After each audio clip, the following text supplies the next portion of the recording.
الحمد للہ رب العالمین والصلاة والسلام علی سید الانبیاء والمرسلین اما بعد فاعوذ باللہ من الشیطان الرجیم بسم اللہ الرحمن الرحیم۔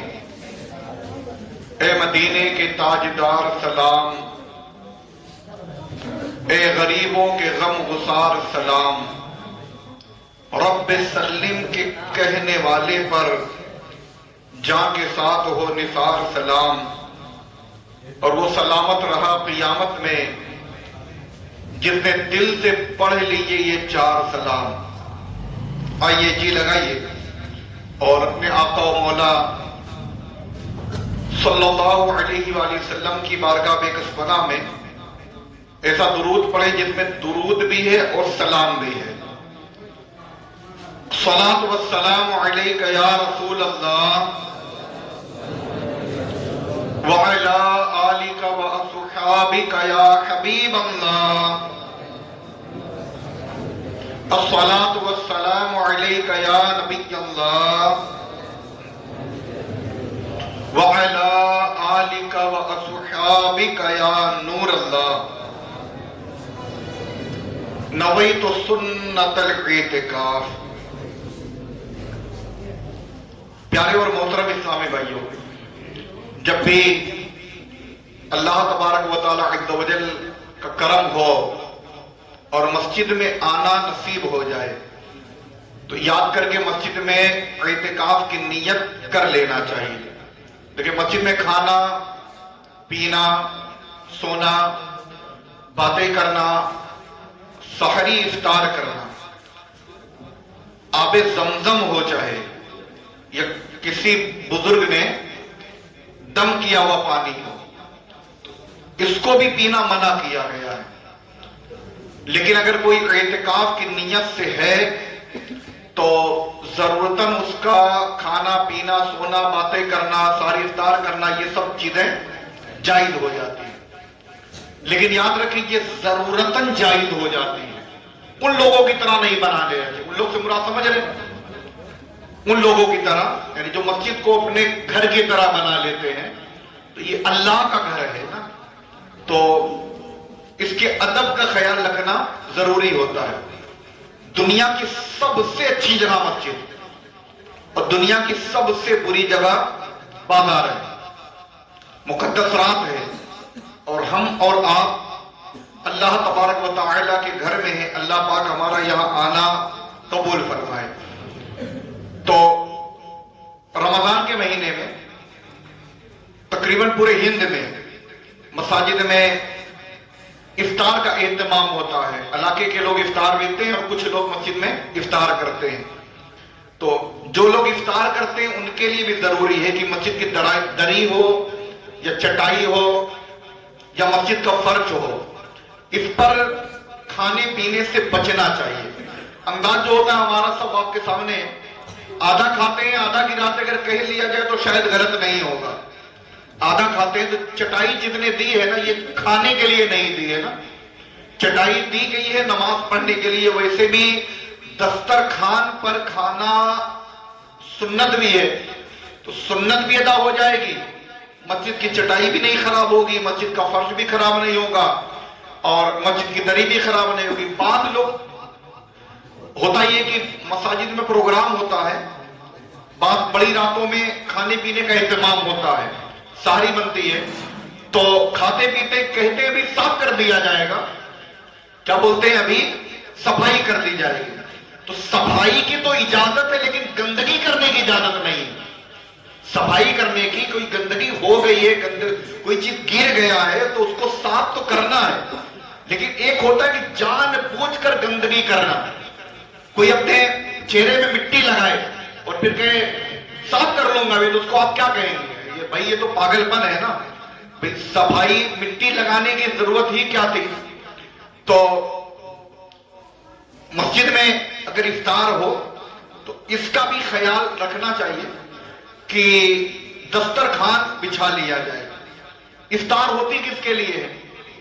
عموماً علاقے کے لوگ بھی کئی آ جاتے ہیں، پتہ نہیں آپ کیا گھوسی کیا کیا ماحول ہے. کئی علاقوں میں دیکھا ہے چھوٹے چھوٹے بچے جو ہے نا وہ مسجد میں پہنچ جاتے ہیں اور پھر وہ جو کرتے ہیں وہ سب پتہ ہے. بچے تو بچے ہوتے ہیں، جب بڑے بچے ہو چکے ہیں تو یہ چھوٹے تو چھوٹے ہوتے ہیں. تو پہلے کے دور میں جب کھانے کا وقت ہوتا تھا تو اگر گھر میں بچہ نہیں ہوتا تھا نا تو گھر کے لوگ پریشان ہو جاتے، ناراض ہوتے تھے. کھانے کا وقت تھا، کیوں دوسرے کے گھر پہ گیا تھا؟ کھانے کے وقت میں دوسرے کے گھر اگر بچہ چلا جاتا تو گھر کے لوگ ناراض ہوتے تھے، بیٹا اس وقت کسی کے گھر پہ نہیں جانا چاہیے. اب ہم اور آپ اپنے گھر پر بیٹھے ہوئے ہیں، ہر گھر میں افطار بنتی ہے، کہیں پر زیادہ ہوتی ہے کہیں پر کم ہوتی ہے. میرا بیٹا گھر پہ نہیں ہے تو کیا مجھے پریشان نہیں ہونا چاہیے؟ کہاں گیا یہ بھئی، کہاں گیا پتہ بھی ہوتا ہے، مسجد میں ہوگا. تو پیارے اور محترم اسلامی بھائیوں، ہمیں اور آپ کو اپنے بچوں کو سمجھانا چاہیے کہ بیٹا مسجد میں جو افطار جو دی جاتی ہے یہ مسافروں کے لیے ہوتی ہے. جو اذان دیتے ہیں مسجد میں، بیچارے گھر پہ اذان دیں گے تو آئیں گے، تو پھر جب آئیں گے تو جائیں گے، کتنا ٹائم لگ جائے گا. یہ مسجد میں نماز پڑھانے والے ہیں، اذان دینے والے ہیں، مسافر آ گیا تو مسافر کسی کے گھر کیسے جائے گا؟ تو یہ ہونا یہ چاہیے کہ یہ ہم اگر ہمارے گھر میں افطار کے وقت بچے نہیں ہیں تو ہمیں اور آپ کو اس بات پر ناراضگی کا اظہار کرنا چاہیے، نہ کہ اپنے بچوں کو آزاد کرنا چاہیے. تو جب اگر افطار کرنے کی سعادت ملے مسجد میں تو ایک تو دسترخوان بچھا لیا جائے، دوسرا یہ اعتکاف کی نیت ضرور کر لی جائے. اچھا، یہ نفلی اعتکاف ہوتا ہے. جب یہ اعتکاف کیے، یہاں سے جب آپ وضو خانے پہ جائیں گے، حدود مسجد کے باہر جیسے ہی آپ نکلیں گے تو یہ اعتکاف ٹوٹ جائے گا. پھر جب جو جہاں پر نماز پڑھی جاتی ہے جسے مسجد بولتے ہیں، تو جب یہاں پر آپ آئیں گے تو آپ کے آنے کے بعد پھر سے آپ کو اعتکاف کی نیت کرنی پڑے گی. جیسے یہ چائے کا سلسلہ چل رہا ہے تو چائے ہو، پانی ہو، شربت ہو، بریانی ہو یا کوئی بھی چیز کھانا پڑے تو اعتکاف کی نیت کر لینی چاہیے. اب ایک بار اعتکاف کیا، پھر یہاں سے مسجد کے باہر گئے، دوبارہ آئے، پھر چائے پینا ہے تو اب اعتکاف کی نیت کرنا پڑے گا. اچھا، اعتکاف کی نیت جو کریں گے تو اعتکاف کی نیت کا مقصد کیا ہوگی؟ چائے پینا ہے، کھانا کھانا ہے؟ نہیں، ایسا نہیں ہے، بلکہ اعتکاف کی نیت جو اس لیے کی جائے کہ اللہ کی رضا پانے اور ثواب کمانے کے لیے نیت کیا جائے. کتابوں میں لکھا ہے کہ اعتکاف کی نیت کر کے کچھ دیر ذکر اللہ کر لے. جیسے ہم لوگ ہوتا ہے نا کہ بھی سفر پہ نکلے، کہیں پر جا رہے تھے، یہاں سے ہم نکلے بریلی شریف، اعلیٰ حضرت کیا سبحان اللہ، اور سے اعلیٰ حضرت ہمارا قافلہ بریلی جا رہا ہے گاڑی سے. اب کہیں پر رکے تو ذہن بنا دکان پر نہیں کھاتے، چلو سموسا لے لیتے ہیں، پکوڑی لے لیتے ہیں، کچھ اور لے لیتے ہیں، کچھ گھر پہ لے کے گئے، چلو مسجد میں نماز بھی پڑھ لیں گے اور کھانا بھی کھا لیں گے وہیں پر، تو وہیں پر چل کے کھا لیتے ہیں. یا ذہن بنا کہ چلو وہیں کھا لیتے ہیں، تو صرف کھانا کھانے کے لیے ہم وہاں پر نہیں رکیں گے. کھانا کھانا ہو تو مسجد میں آئیں گے، کچھ دیر ذکر اللہ کریں، جیسے 12 مرتبہ درود پاک پڑھ لیں، ذکر و اذکار کچھ کر لیں، سورہ فاتحہ پڑھیں. اب اس کے بعد ہم کھا پی یا سو سکتے ہیں. تو نیت کر لیجئے کہ انشاءاللہ تبارک و تعالی عز و جل جب ہم مسجد میں آئیں گے تو انشاءاللہ بانیت ثواب اعتکاف کی نیت کر لیں گے. پیارے اور محترم اسلامی بھائیوں، آج شب برات ہے. سبحان اللہ. شب برات کا معنی ہے نجات کی رات، یعنی آج کی رات یہ عام رات کی طرح نہیں ہے، بلکہ یہ رات نجات کی رات ہے. ہوتا یہ ہے کہ جہاں پر بھیڑ بھاڑ ہوتی ہے نا، وہاں پر ہمارا دل لگتا ہے، اور بھیڑ کو دیکھ کر لوگ یہ سمجھتے ہیں کہ یہ پروگرام کامیاب ہو گیا. اب ہو سکتا ہے ہم یہی بیٹھے ہوں اور ایک دوسرے کو دیکھ کے پڑھ بھی رہے ہوں کہ بہت کم لوگ آئے ہیں، بہت کم لوگ آئے ہیں. تو دیکھیں، ایک تو یہ ہوتا ہے کہ اللہ کی توفیق ہوتی ہے. اللہ تبارک و تعالیٰ عز و جل نے ہمیں اور آپ کو یہ توفیق عطا فرمائی، اور ہم اور آپ اللہ کے گھر میں آ گئے. ورنہ بھی روڈ پر میں گھوم کر آ رہا ہوں یہاں سے وہاں تک, کئی چکر لگایا. لوگوں کا انداز بڑا عجیب و غریب ہے. 2-3 بائک والے دیکھا, 4 سواری ایک بائک پر بیٹھ کر وہ نعرہ لگاتے ہوئے جاتی ہے کہ الامان بالحفیظ.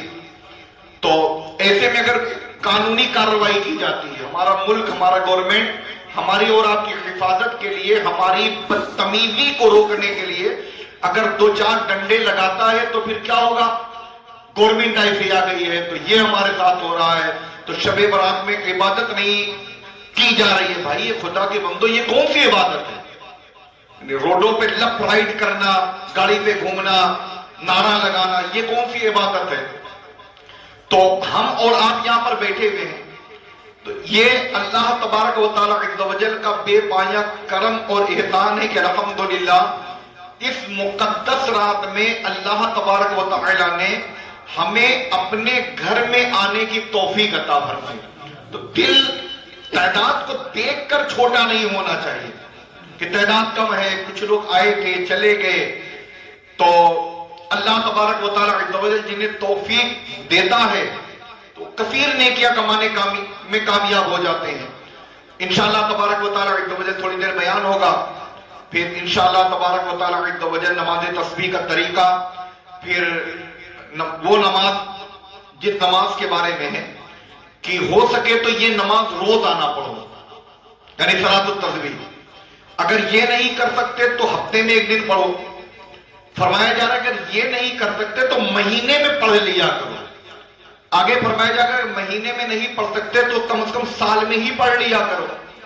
پھر فرمایا جا رہا ہے اگر سال میں بھی نہیں پڑھ سکتے ہیں تو زندگی میں کم از کم 1 مرتبہ یہ نماز ضرور پڑھ لینا چاہیے, جو انشاءاللہ تبارک و تعالیٰ عز و جل بیان کے بعد ہم لوگ وہ نماز پڑھیں گے.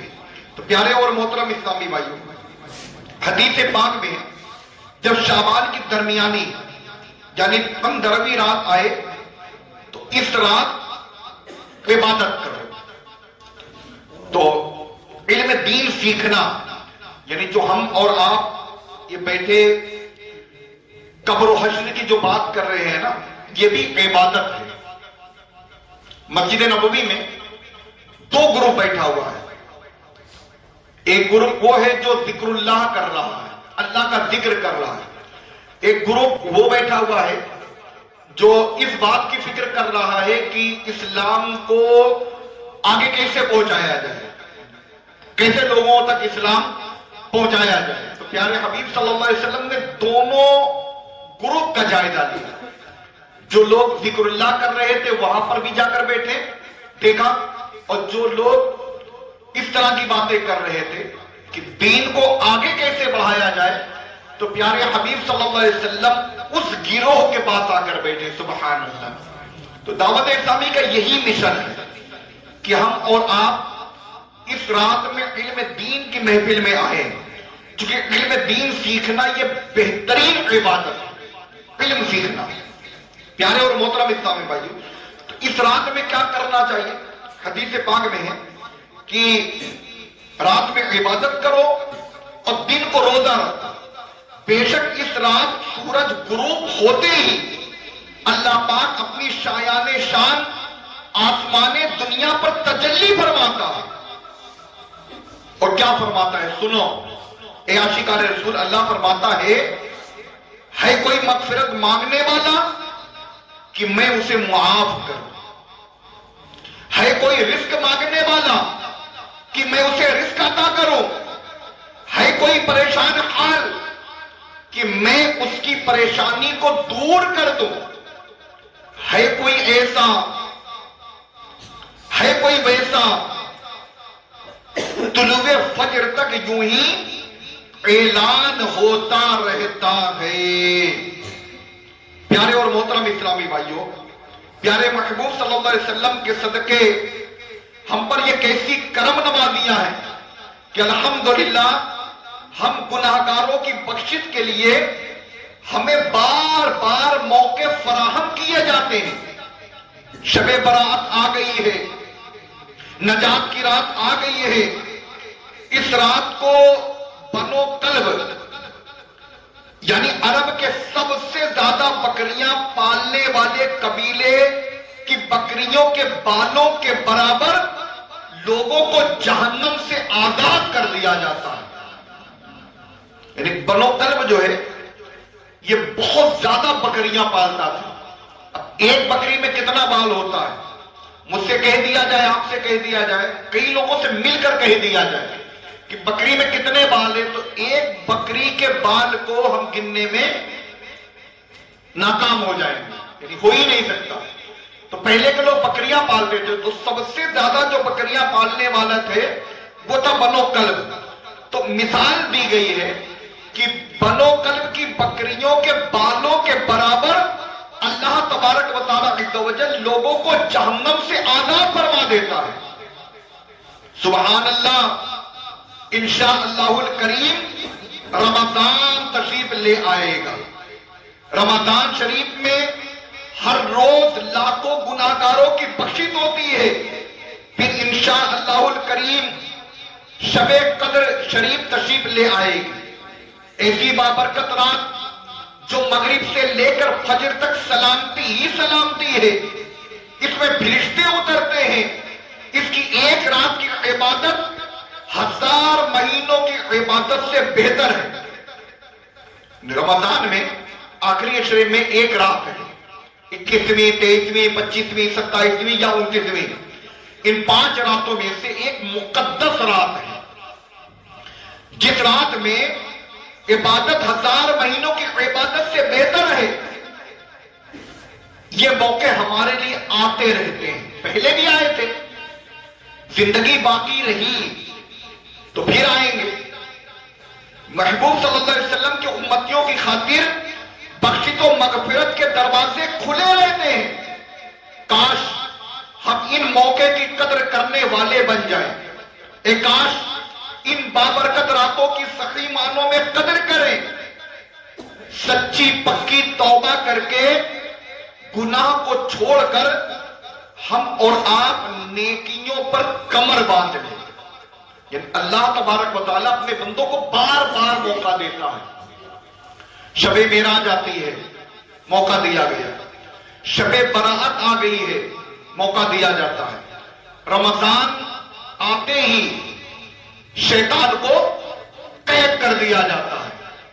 جہنم کے دروازے بند کر دیے جاتے ہیں، جنت کے دروازے کھول دیے جاتے ہیں.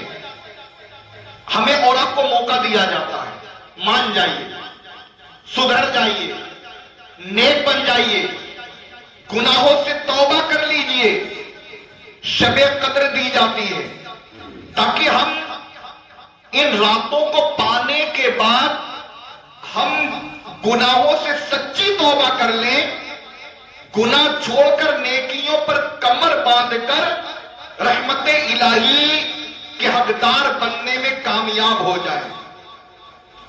مغفرت کہوں تجھ سے سوالی، پھیرنا اپنے در سے نہ کھالی. مجھ گناہگار کی التجا ہے، یا خدا تجھ سے میری دعا ہے. پیارے اور محترم اسلامی بھائیوں، ایک واقعہ جو بڑی نصیحت والا ہے آپ کو سناتا ہوں. علامہ قرطبی رحمت اللہ تعالی علیہ بہت بڑے عالم ہوئے ہیں.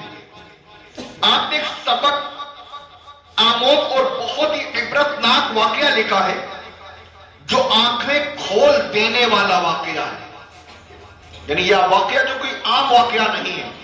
اچھا، واقعات جو لکھے جاتے ہیں، کتابیں لکھی جاتی ہیں، موٹی موٹی کتابیں جو لکھی جاتی ہیں، تو یہ کیوں لکھی جاتی ہیں؟ لکھی اس لیے جاتی ہے تاکہ بعد کے لوگ اس سے پڑھیں، سیکھیں، عمل کریں، گناہوں سے توبہ کریں.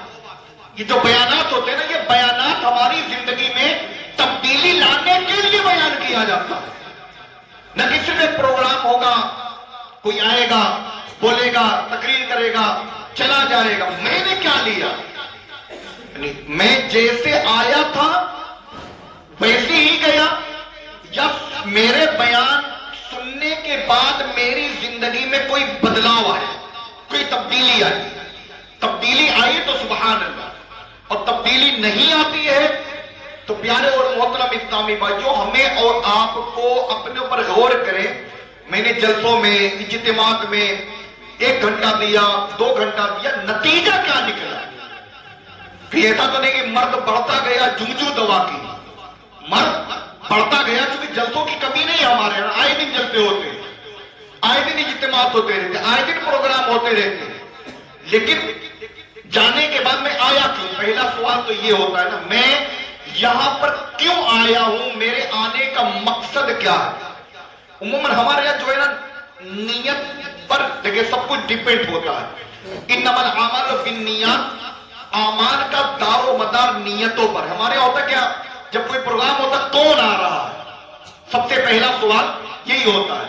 اشتہار تلاش کرتے ہیں، بینر تلاش کرتے ہیں. من چاہا کوئی مقرر آ گیا، من چاہا کوئی تقریر کرنے والا آ گیا تو چلے گئے، ورنہ بس ویسے گھومنے چلے گئے. پکوڑی کی دکان تو کچوڑی کی دکان تو حلوہ پراٹھا والے تو پہلے ہی پہنچے رہتے ہیں. سب سے پہلے جاتے، سب سے بعد میں آتے ہیں. موقع اچھا ہے، یہ قوم آئے گی، گھومنے آئے گی، میلہ بنا رکھا ہے نا. یہ قوم آئے گی، حلوہ پراٹھا بہت بکے گا، پکوڑی بہت بکے گی. نہیں، آج تو بڑھیا موقع ہے کمانے کا. اب ہم جیسے لوگ جاتے بھی گھومنے کے لیے، تو یہ کیوں؟ دیکھیں کون آ رہا ہے، اس کے بجائے اگر یہ ہوتا کہ بول کیا رہا ہے. ظاہر سی بات ہے اللہ اور رسول کی باتیں ہی بتائے گا. چاہے آپ کے گھوسی کا کوئی تقریر کرنے والا ہو، چاہے وہ کوئی مبارک پور سے آئے، ہمارے گھوسی کا کوئی بیان کرنے والا ہو، یا کسی کو ممبئی سے بلائے، بولنے والا اللہ اور رسول ہی کی باتیں بیان کرتا ہے. اب لینے والا گیا کیوں ہے؟ گیا ہی اسی لیے چلو گھوم کے چلے آتے ہیں، چلو دیکھ لیتے ہیں. تو یہ گھومنے کی جگہ نہیں ہوتی ہے نا. یہ جو جلسے ہوتے ہیں، جو اجتماعات ہوتے ہیں، ہمارے بزرگوں نے اس کو اسی لیے شروع کیا تھا کہ مدرسے میں ہر ایک جا نہیں پائے گا، لوگ کام کاج پہ رہتے ہیں. کام کاج سے جب فارغ ہوتے تو ہمارے علماء ان لوگوں کو جمع کر کے دین کی باتیں انہیں سکھاتے تھے. اسی طریقے سے یہ سلسلہ شروع ہو گیا. تو پیارے اور محترم اس میں جو واقعات بیان کیے جاتے ہیں نا، اس کو کوشش کر کے توجہ کے ساتھ سننا چاہیے اور اپنے اوپر غور کرنا چاہیے. میرے ساتھ ہو رہا ہے، یہ میرے ساتھ بھی ہو سکتا ہے، یہ مجھے سنایا جا رہا ہے، میں بیمار ہوں، اس گناہ میں مبتلا ہوں. تو ایک واقعہ جو بڑی عبرت والا ہے میں آپ کو سناتا ہوں، توجہ کے ساتھ سنیے. پچھلی امتوں کی بات ہے. ایک آدمی تھا، اس کے 2 بیٹے تھے. موت تو آنی ہی آنی ہے، اسے بھی پتا تھا کہ میں مر جاؤں گا. ایک وقت آیا، اس کا انتقال ہو گیا. اس نے وراثت میں ایک گھر چھوڑا. اب ہوتا تو عموماً یہی ہے کہ بنانے والا بنا کر چلا جاتا ہے، بعد والے وراثت کو لے کر لڑائیاں کرتے ہیں. ایسا کرنا نہیں چاہیے. وراثت کی تقسیم پیار محبت سے شریعت کے مطابق کرنی چاہیے. خیر، اس شخص کے دونوں بیٹے اس ایک گھر کو لے کر آپس میں لڑنے جھگڑنے لگے. اگر ہم اور آپ بیان اس طرح کے سنیں کہ ہم بھی غور کریں. میرے بیٹے ہیں، میں چلا گیا دنیا سے، میں چلا گیا، میرے مرنے کے بعد میرے گھر میں ہو کیا رہا. اگر ہم اس انداز سے اس کو لینا تو امید ہے کہ انشاءاللہ تبارک و تعالیٰ عز و جل بیان کرنے کا، سننے کا زیادہ فائدہ ملے گا. تو آپس میں یہ لوگ لڑنے جھگڑنے لگے. جب ان کا آپس میں جھگڑا ہو رہا تھا، اللہ پاک نے اس گھر میں لگی ہوئی ایک اینٹ کو بولنے کی طاقت بخشی. اینٹ نے بول کر کہا، اے 2 بھائیوں، کس بارے میں جھگڑا کرتے ہو؟ مجھ سے میری کہانی سنو. اس میں لگی ہوئی دیوار جو ہے اس کی ایک اینٹ کہہ رہی ہے، کیوں جھگڑا کر رہے ہو؟ تم لوگ مجھ سے میری کہانی سنو جس کے لیے تم جھگڑا کر رہے ہو. وہ اینٹ کہتی کہ میں ایک بادشاہ تھا، سالہ سال میں حکومت کرتا رہا، پھر مجھے موت نے پھنا کر کے گھاٹ میں اتار دیا. میرے خوبصورت رخسار، پیاری پیاری آنکھیں، طاقتور جسم، مضبوط بازو، میری ہڈیاں، غرض کہ میرا وجود گل سڑ کر مٹی میں مل گیا. 1000 سال تک میری مٹی برباد رہی. پھر کمہار یعنی مٹی کے برتن بنانے والے نے میری دفن کی جگہ سے مٹی کو اٹھایا اور میرے وجود کی مٹی سے ایک پیالہ بنا دیا. اب میرے جسم کی مٹی کو پیالے کی صورت میں استعمال کیا جاتا رہا. پھر وقت گزرتا رہا. سال کے بعد پیالہ بھی ٹوٹ گیا, مٹی پھر مٹی میں مل گئی. پھر ایک شخص نے اس مٹی سے اینٹ بنائی اور اس مکان میں لگا دیا. جب انجام ایسا ہے پھر کس بات پر جھگڑا کر رہے ہیں؟ اللہ اکبر. کہاں تخت خسرو, کہاں تاج کسرا, محل اقامت کا ان کے پتہ کیا, ملے خاک میں سینکڑوں مسند آرا, نہ گور سکندر ہے نہ قبر دارا. پیارے اور محترم اسلامی بھائیوں, کیسی عبرت کی بات ہے. آج ہم عقل دکھاتے ہیں, بازو میں طاقت ہے تو ہم اولاد عقل دکھاتے ہیں. کھوپڑی میں دماغ ہے, رگوں میں خون دوڑ رہا ہے, لوگ اس پر اکڑتے ہیں, بڑی بڑی باتیں کرتے ہیں, بڑا غصہ دکھاتے ہیں. غرور اور تکبر, خود پسندی وغیرہ جانے کیسی کیسی آفتوں میں پھنستے ہیں. آئینے کے سامنے اگر یہ کھڑے ہو جائیں تو ہٹنے کو دل نہیں چاہتا, بار بار اپنی شکل دیکھتے رہے, میں کتنا اچھا لگ رہا ہوں, میں کتنا اچھا لگ رہا ہوں. اپنی سیلفی بنا کر بار بار دیکھ کر دل ٹھنڈا کرتے ہیں. عنقریب جلد, بہت جلد ملک الموت تشریف لائیں گے. ارے کرنے والوں سنو, سانس اٹکے گی, روح جھٹکے سے نکلے گی. ایک وقت آئے گا جب آخری ہچکی آئے گی, آنکھیں چھت سے لگیں گی اور ہم فنا کے گھاٹ اتر جائیں گے. ہم نہیں جانتے کہ ہماری مٹی کہاں جائے گی, کون سی ہوا ہماری خاک کو اڑا کر کہاں لے جائے گی. حضرت بابا فرید گنج شکر رحمت اللہ تعالی علیہ بڑے ولی اللہ ہوئے ہیں. آپ پنجابی زبان میں نصیحت بھرے اشعار بھی کہا کرتے تھے, جس کو میں اردو میں آپ کو پیش کرتا ہوں.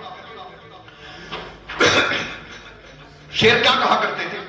اے فرید دیکھ, مٹی کی قبر کھلی, مٹی کا بندہ اس میں اترا, مٹی کی لاش پر مٹی ڈال دی گئی. یہ مٹی ہی کا بندہ ہے جو خوشی میں پھولے نہیں سماتا, غم کے وقت شکوے کرتا ہے.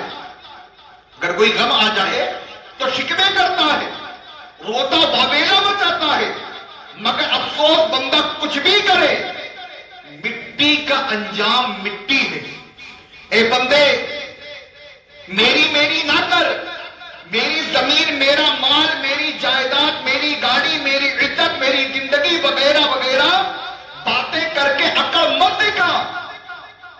یہ دنیا اور یہاں کا سب کچھ نہ تیرا ہے نہ میرا ہے. یعنی دنیا میں یہ جو کچھ ہے نا, یہ نہ تیرا ہے اور نہ میرا ہے. یہ دنیا 4 دن کی ہے. آخرکار مٹی کے ڈھیری یعنی قبر بنے گی اور سب کچھ ختم ہو جائے گا. اللہ تبارک و تعالیٰ عز و جل ہماری خاک کو محفوظ فرمائے. مٹی نہ ہو برباد پس مرگ الہی, مٹی نہ ہو برباد پس مرگ الہی, جب گھاٹ اڑے میری مدینے کی ہوا. کاش مرنے کے بعد جب قبر میں اترے تو ہماری خاک برباد نہ ہو, کاش مدینے کی ہوا اڑا کر ہماری خاک کو محبوب ذیشان صلی اللہ علیہ وسلم کے قدموں میں ڈال دے. پیارے اور محترم اسلامی بھائیوں, ہم اور آپ اگر غور کرتے چلے جائیں اور دیکھتے چلے جائیں تو ہمارے اور آپ کے لیے سیکھنے کے لیے کتنی عبرت ہے اور کتنا کچھ اس میں ہے. یاد رکھیے, یہ دنیا آج جیسی نظر آ رہی ہے, خشکی فلاں جگہ سے فلاں جگہ تک ہے, فلاں جگہ سے دریا ہے, اور کھلا جگہ سمندر ہے. شاید آج سے ہزاروں سال پہلے یہ ایسی نہیں تھی. یہاں نہ جانے کون کون دفن ہے, کتنے ایسے ہیں جن کے نشان تک باقی نہیں رہے. ان قریب ہمیں بھی دنیا سے جانا ہے. آج سے شاید 2 صدیوں کے بعد ہی ہمارا کوئی بھی نام و نشان موجود نہیں ہوگا. ممکن ہے ہماری قبروں کے نشان بھی مٹ چکے ہوں گے. شاید 100 سال کے بعد ہمارے گھروں میں ہماری جگہ کوئی اور آباد ہوگا, ہماری جائیداد کسی کے نام پر ہوگی. جیسے آج ہمارے پردادا, لکڑ دادا وغیرہ دنیا میں واپس آ جائیں تو ہم انہیں پہچان نہیں سکیں گے, پتہ ہی نہیں یہ کون ہے. جو ہی ہمارے پر پوتے وغیرہ ہمیں نہیں پہچانیں گے. جیسے آج ہم اپنے آبا و اجداد کو بھول چکے ہیں, ہمارے پردادا وغیرہ کی شکلیں ہمارے بہن و گمان میں بھی نہیں. یہ کیسے تھے ہمیں پتہ ہی نہیں, اور ہم نے معلوم کرنے کی کوشش بھی نہیں کی کہ ہمارے پردادا کا چہرہ کیسا تھا, وہ کام کیا کرتے تھے, ان کا نام کیا تھا. ہم اس کو معلوم نہیں کرتے, ہمارے بارے میں بھی معلوم نہیں کیا جائے. جو یہ ہماری شکلیں ہماری آئندہ نسلوں کے گمان میں بھی نہیں ہوں گی. موت آئے گی, قبر کی ڈھیری بنے گی, پھر آہستہ آہستہ ہوائیں ان قبروں کے نشان تک مٹا کر رکھ دیں گی. اس سے زیادہ عبرت کی بات یہ ہے کہ قصہ یہی تمام نہیں ہوگا. قیامت کے دن اللہ پاک اس بکھری ہوئی خاک کو جمع فرمائے گا, پھر سے مردوں کو زندہ فرما دے گا, پھر ہر ایک کو اپنے اعمال کا حساب دینا ہوگا. اللہ تبارک و تعالیٰ عز و جل ہم سب کو مرنے سے پہلے سچی توبہ کرنے کی توفیق عطا فرمائے. کہتے ہیں ایک بادشاہ تھا, جب اس کا آخری وقت آیا تو اس نے اپنے بیٹوں کو بلایا اور بلا کر ایک عجیب وصیت کی. کہنے لگا کہ جب میں مر جاؤں تو لوہے کا ایک تابوت بنوانا, پھر میری لاش کو اس تابوت میں رکھ کر ایک لوہے کے صندوق میں رکھ دینا, پھر اس صندوق کو دفن مت کرنا, ایک کمرے کے چھت سے اس کو لٹکا دینا تاکہ میں قبر کے عذاب سے محفوظ رہتا ہوں. میں قبر میں جاؤں ہی نہ قبر میں جاؤں گا نہ مجھے عذاب ہوگا. تو اس نے وصیت کی. اس کا مقصد یہ تھا کہ نہ میں قبر میں اتروں گا نہ وہاں کی تنگی وحشت کا سامنا کرنا پڑے. بیٹوں نے وصیت پر عمل کیا. جب بادشاہ کا انتقال ہو گیا تو لوہے کا تابوت بنوایا گیا, اس کے اندر بادشاہ کی لاش کو رکھ کر اس تابوت کے لوہے کے ایک بڑے صندوق میں رکھا گیا. پھر اس صندوق کو زنجیر وغیرہ کے ذریعے کمرے میں لٹکا کر کمرہ بند کر دیا گیا. جب رات آئی اچانک کمرے کے اندر سے کچھ آوازیں آنے لگی. بیٹے کمرے کی طرف دوڑے, دروازہ کھولا تو دیکھا, کیا دیکھتے کہ جس صندوق میں والد صاحب کو پیک کر کے لٹکایا گیا ہے وہ صندوق ہل رہا ہے.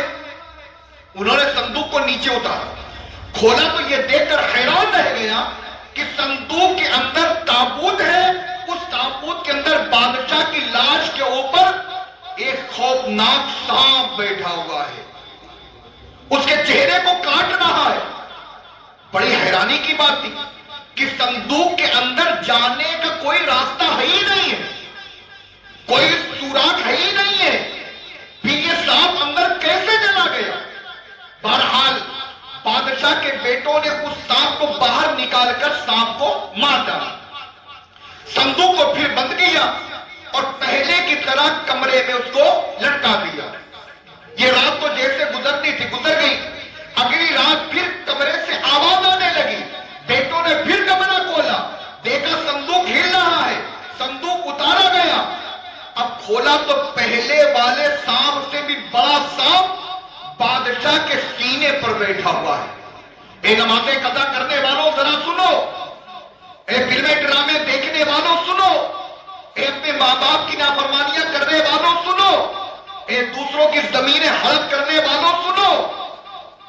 جب صندوق اتارا گیا اب کھولا تو پہلے والے سانپ سے بڑا سانپ بادشاہ کے سینے پر بیٹھا تھا. بڑی حیرانی ہوئی. انہوں نے پھر اس سانپ کو باہر نکالا اور مار دیا. اب صندوق پھر بند کر کے اس کو لٹکا دیا. یہ دوسری رات بھی گزر گئی. تیسری رات ہوئی. کمرے سے پھر آوازیں شروع ہو گئی. بیٹوں نے دروازہ کھولا, صندوق کو نیچے اتارا. جب اس کو کھولا تو خوف کے مارے ان کے ہوش گم ہو گئے. لوہے کا صندوق ہے, اس کے اندر ایک تابوت ہے.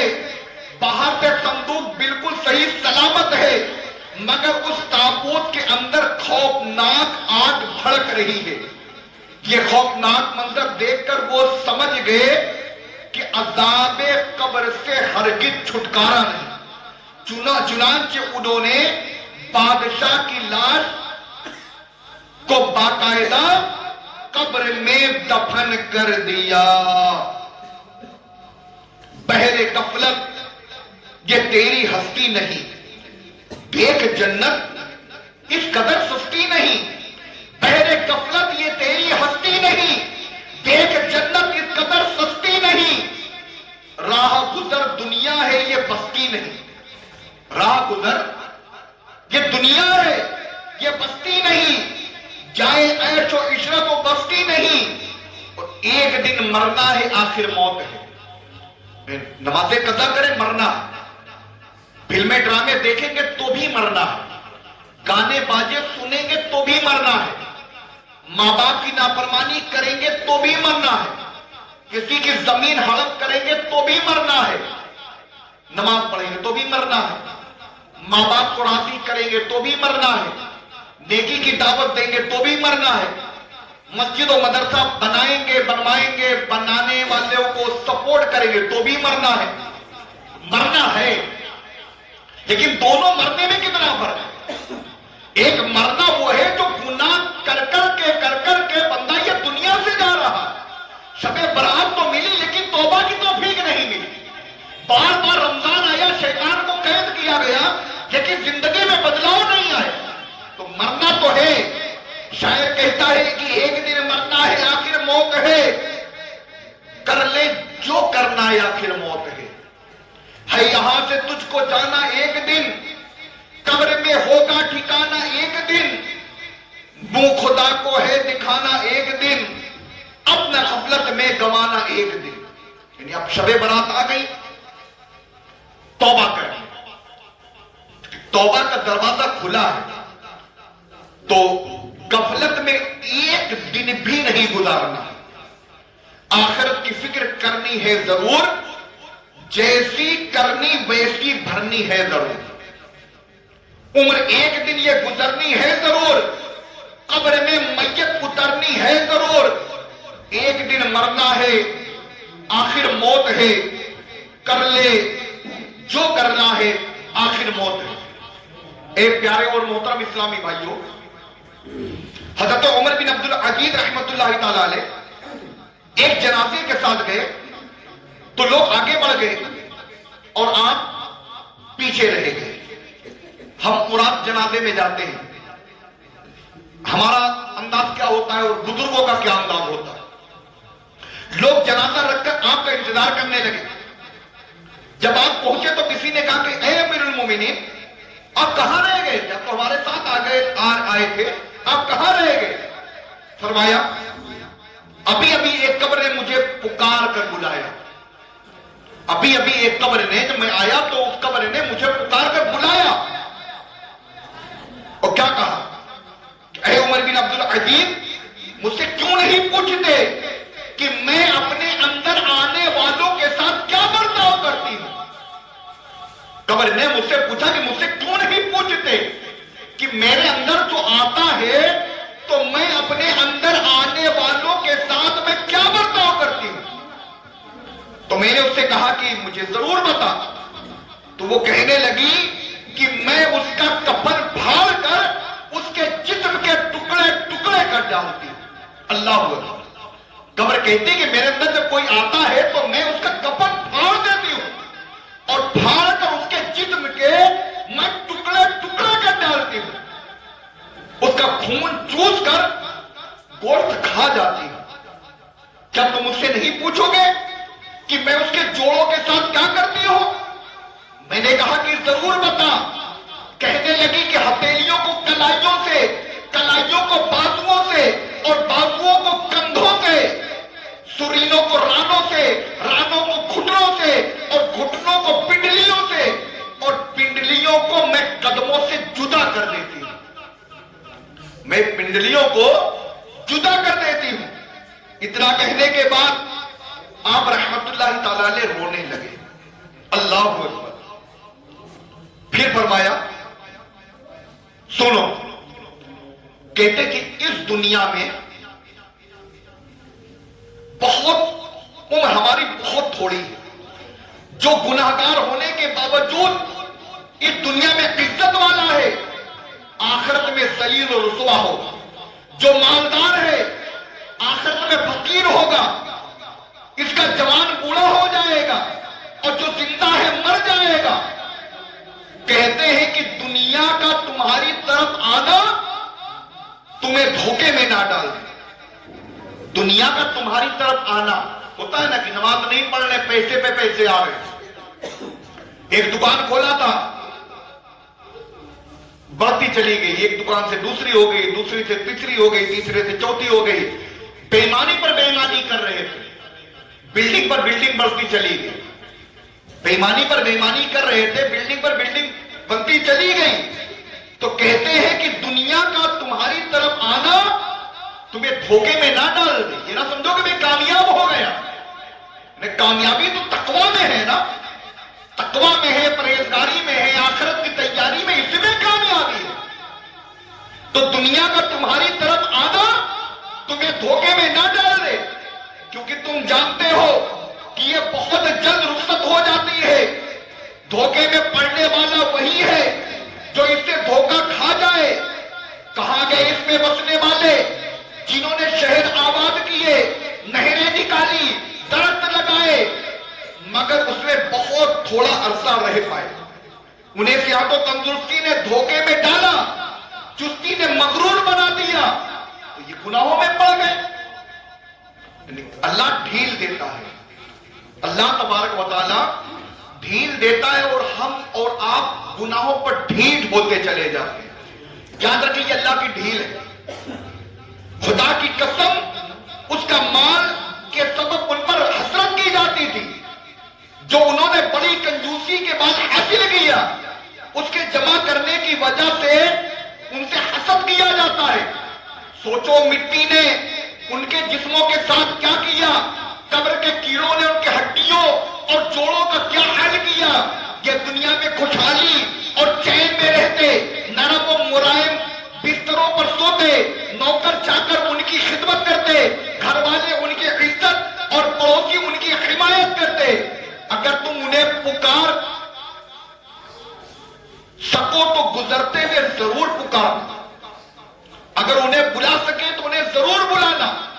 ان مردوں کے لشکر کے پاس سے تم گزرو جن کے گھروں میں یہ عیش و عشرت سے رہا کرتے تھے، ان کے ارد گرد کو بھی دیکھو، ان کے مالداروں سے پوچھو کہ تمہارے پاس کتنا مال بچا ہے، ان کے فقیروں سے پوچھو تمہارا فقر کتنا باقی ہے، ان سے ان کی زبانوں کے متعلق پوچھو جن سے وہ باتیں کیا کرتے تھے، ان کی آنکھوں کے بارے میں پوچھو جن سے یہ بدنگاہی کیا کرتے تھے، ان سے پوچھو کہ پتلی جلد خوبصورت چہرے، نرم نازک بدن کے ساتھ کیڑوں نے کیا سلوک کیا۔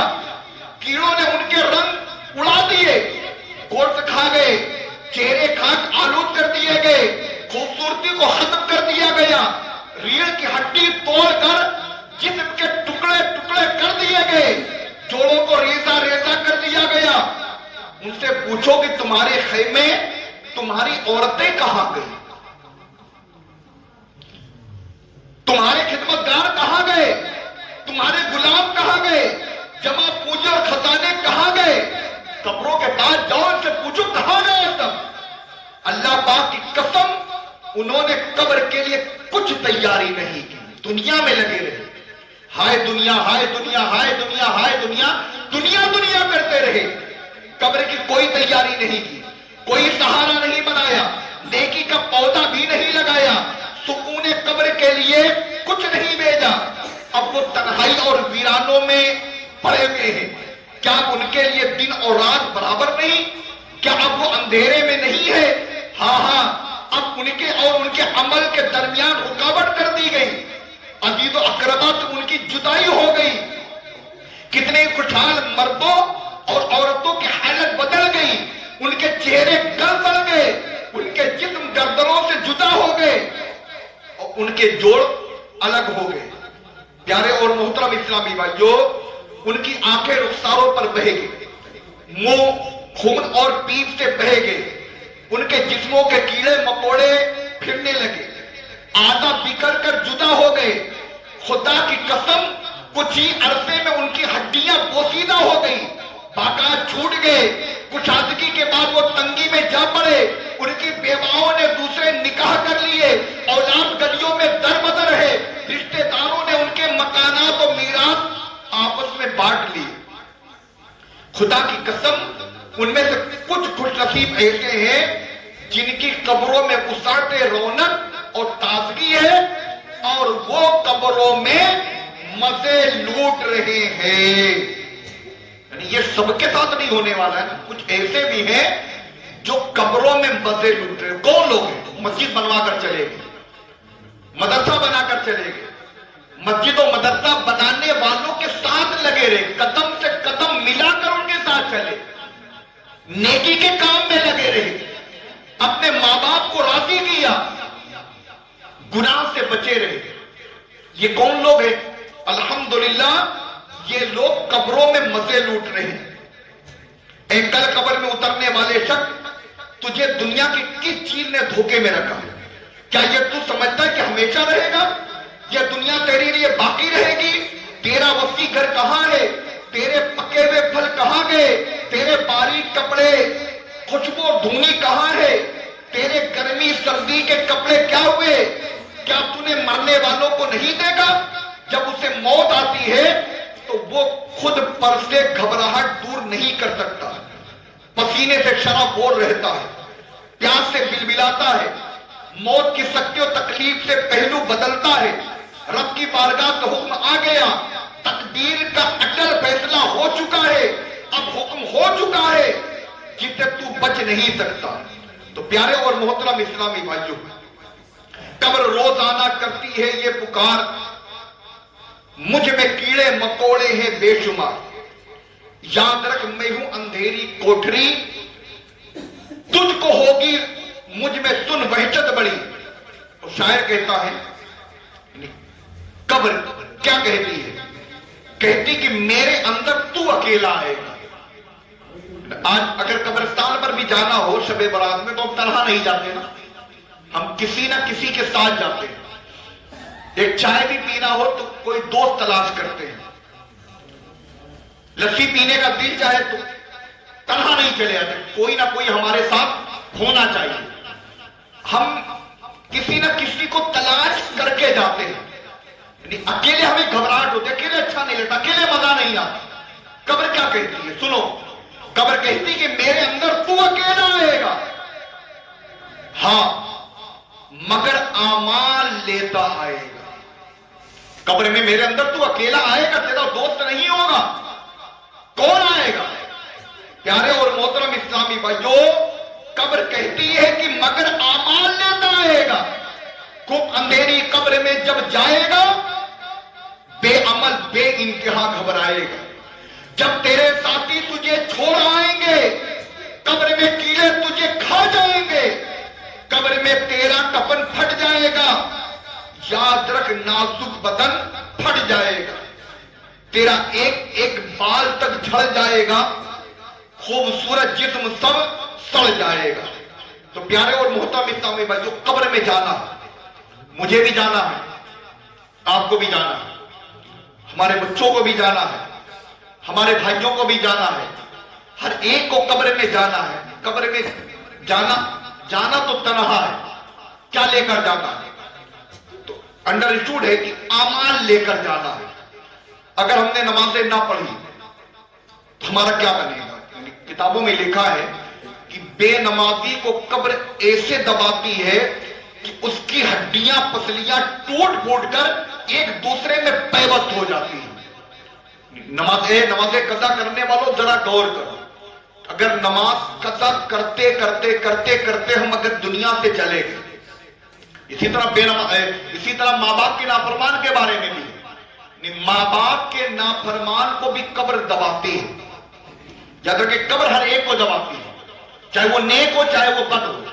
نیکوں کو کیسے دباتی ہے پتہ ہے؟ نیکوں کو ایسے دباتی کہ جیسے کسی کا بیٹا غائب ہو جائے، بیٹا کھو جائے، بیٹا نہ ملے، اور اچانک اس کی ماں دیکھے میرا بیٹا نظر آ گیا۔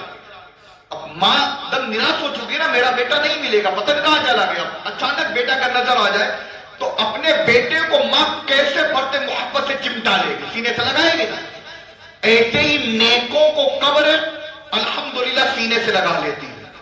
جو نیک ہوتا ہے، جو نمازی ہوتا ہے، جو دیندار ہوتا ہے، جو پرہیزگار ہوتا ہے، جو ماں باپ کا فرما بردار ہوتا ہے، جو نیکی کی دعوت دینے والا ہوتا ہے، جو برائی سے منع کرنے والا ہوتا ہے، جو مسلمانوں کے ساتھ بھلائی کرنے والا ہوتا ہے، پڑوسی کے ساتھ اچھا سلوک کرنے والا ہوتا ہے، نیکی کی دعوت دینے والا ہوتا ہے، برائی سے منع کرنے والا ہوتا ہے، نگاہوں کو نیچی کر کے چلنے والا ہوتا ہے، اسے قبر ایسے دباتی کہ جیسے ایک ماں اپنے بیٹے کو محبت سے چمٹا لیتی ہے، اور بے نمازی کو ایسے دباتی ہے کہ اس کی ہڈیاں پسلیاں ٹوٹ پھوٹ کر ایک دوسرے میں پیوست ہو جاتی ہیں۔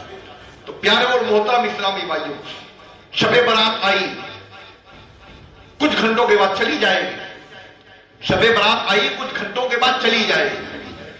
پھر رمضان آئے گا، رمضان آئے گا اپنی برکتیں لٹائے گا، اور پھر یہ رمضان بھی گزر جائے گا۔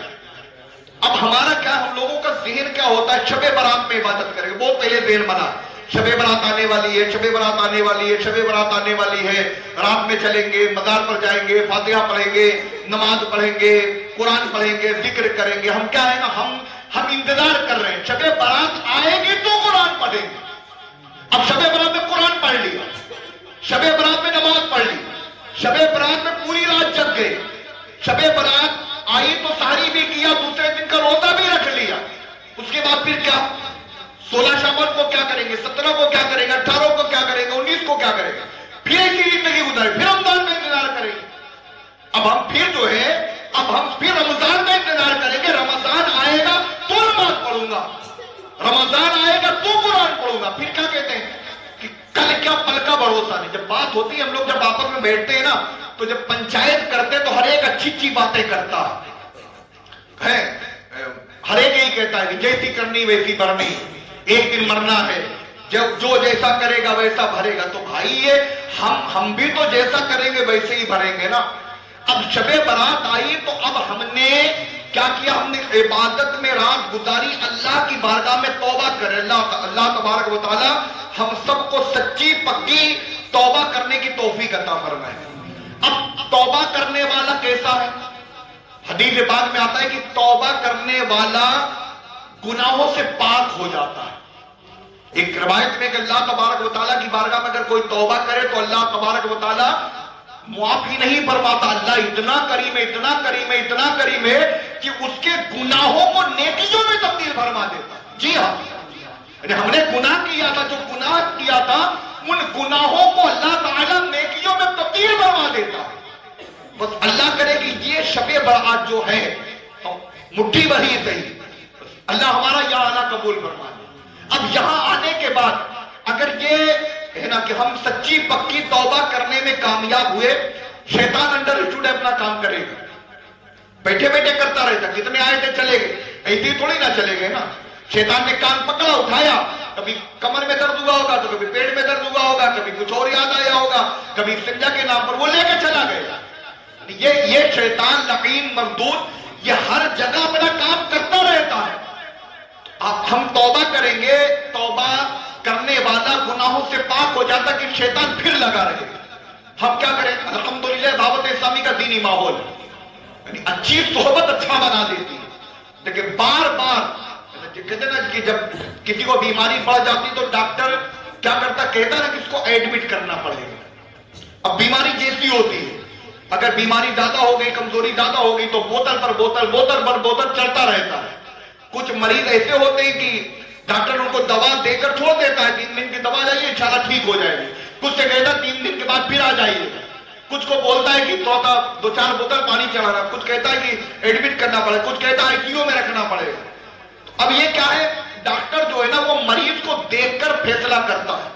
اب ہم اور آپ کیا ہیں؟ ہم اور آپ پیارے اور محترم اسلام میں جو یہ سچی بات بول رہا ہوں، جی ہاں سچی بات یہ کہ ہم گناہوں کے بہت بڑے مریض ہیں، ہم گناہوں کے بہت بڑے مریض ہیں، اتنے بڑے مریض ہیں کہ ہم گناہ کو بھی جانتے ہی نہیں کہ یہ گناہ ہے۔ جی ہاں کتنے گناہ ہیں؟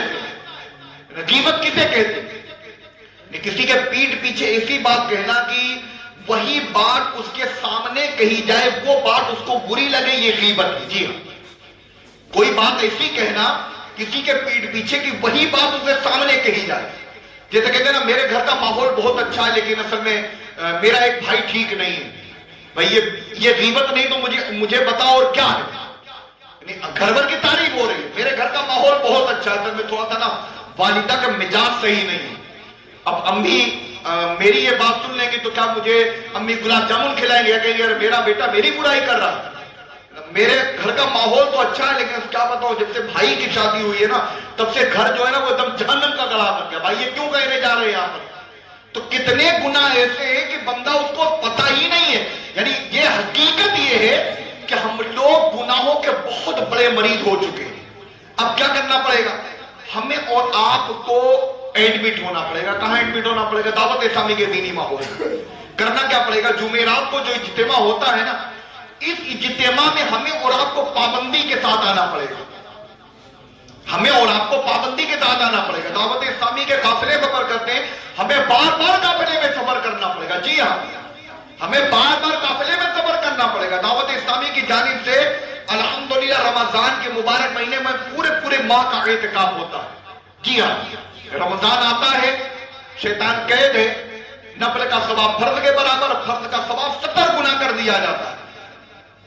تو اب کیا کرنا ہے؟ رمضان میں نیکیاں کرنا۔ تو الحمدللہ بہترین ذریعہ کہ اپنے آپ کو 1 مہینے کے لیے دعوت اسلامی کے سپرد کر دیجئے۔ بہت رمضان آیا چلا گیا، پھر آیا پھر چلا جائے گا، رمضان آیا چلا گیا پھر آئے گا پھر چلا جائے گا۔ اگر ہمارا اور آپ کا ایک رمضان ایسا گزرے کہ پورا رمضان کا ہم اعتکاف کر لیں، سبحان اللہ۔ ذرا غور کرو جو پورے رمضان مسجد میں گزارے باہر جائے ہی نہ، کتنا قرآن پڑھے گا وہ؟ تراویح کی 1 رکعت کیا اس سے چھوٹے گی؟ نہیں چھوٹے گی۔ علم دین کی محفل میں الحمدللہ رہے گا، روزانہ تہجد کی نماز پڑھے گا، علم دین کی محفل روزانہ سکتی ہے، فرائض علوم سکھایا جاتا ہے، پورے ماہ فرائض علوم سیکھے گا، نماز توبہ پڑھے گا، عشاء پڑھے گا، چاٹ پڑھے گا، الحمدللہ رب العالمین تہجد پڑھے گا، نماز اوابین پڑھے گا، بہت کچھ الحمدللہ سیکھنے میں کامیاب ہو جائے۔ تو 1 ماہ کا اعتکاف دعوت اسلامی کی جانب سے الحمدللہ رب العالمین مبارک پور میں ہو رہا، پورے رمضان کا اعتکاف آپ کو دعوت دیتا ہوں، آپ آ جائیے۔ اگر آپ نہیں آ سکتے تو اپنے گھر سے کسی نہ کسی ایک فرد کو دعوت اسلامی کے دینی ماحول میں 1 ماہ کے لیے بھیج دیجیے۔ الحمدللہ دعوت اسلامی آپ کے بچوں کو آپ کا فرما بردار بنا کر آپ کے قدموں میں ڈال دے گی۔ جی ہاں وہی بچہ، وہی میرا بھائی جو میری بات نہیں سنتا نا، انشاءاللہ تعالیٰ آپ کی بات پر لبیک کہے گا، آپ جو کہیں گے وہ کرے گا۔ یہی بچہ انشاءاللہ تبارک و تعالیٰ عز و جل ہماری آنکھوں کی ٹھنڈک بنے گا۔ انشاءاللہ تعالیٰ یہ بچہ ہمارا دنیا میں بھی نام روشن کرے گا، آخرت میں بھی نام روشن کرے گا، اور یہ دنیا یہ ختم ہو جائے گی۔ 4 بھائی ایک بھائی کو اعتکاف میں بھیج دیجیے، 3 بھائی ایک کو اعتکاف میں بھیج دیجیے، 2 بیٹے ہیں ایک کو اعتکاف میں، ایک کام کرے کہ اعتکاف میں چلا جائے۔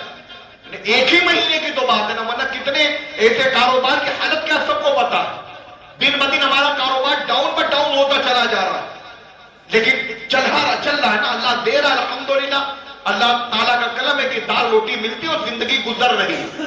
تو اگر ہم اللہ کی راہ میں نکلیں گے، قافلوں میں سفر کریں گے، اعتکاف پہ بیٹھیں گے، تو اس سے اللہ تبارک و تعالیٰ عز و جل ہمارے مال میں انشاءاللہ تعالیٰ اللہ برکت عطا فرمائے گا۔ تو پیارے اور محترم اسلامیو 1 ماہ کا اعتکاف ہونا ہے۔ آپ سب کی بارگاہ میں عرض ہے کہ آپ بھی اپنا ذہن بنائیں اور ہر جمعرات کو دعوت اسلامی کا جو سنتوں والا اجتماع ہوتا ہے اس میں تنہا نہ آئیں، بلکہ دوسروں کو لے کر آئیں. ہمارے لانے کی وجہ سے اگر کسی کی زندگی بدل گئی، کوئی بے نمازی نمازی بن گیا، انشاءاللہ ہمارا بیڑا پار ہو جائے گا. کوئی ماں باپ کا نافرمان اپنے ماں باپ کا فرما بردار بن گیا، انشاءاللہ تعالی ہمارا بیڑا پار ہو جائے گا. اللہ تبارک و تعالیٰ کی بارگاہ میں دعا ہے کہ ہم سب کو کہنے سننے سے زیادہ اس پر عمل کرنے کی توفیق عطا فرمائے، بیان کی غلطیاں اور تمام گناہوں کو معاف فرمائے. آمین بجاہ النبی الامین صلی اللہ علیہ وآلہ وسلم. 12 منٹ باقی ہے. تمام اسلام بھائی سے عرض ہے کہ جن کا وضو نہ ہو تو وہ وضو کر لے. انشاءاللہ تبارک و تعالیٰ عز و جل 1 بجے صلاۃ التسبیح کی نماز انشاءاللہ تعالیٰ صلاۃ التسبیح جماعت کے ساتھ ادا کی جائے گی. تو جن کا وضو نہیں ہے وضو کر لے. انشاءاللہ تبارک و تعالیٰ آپ کو نماز کا طریقہ بھی سکھایا جائے گا. تو جلدی جلدی اسلام بھائی فارغ ہو جائے تاکہ وقت پر جماعت قائم کی جا سکے.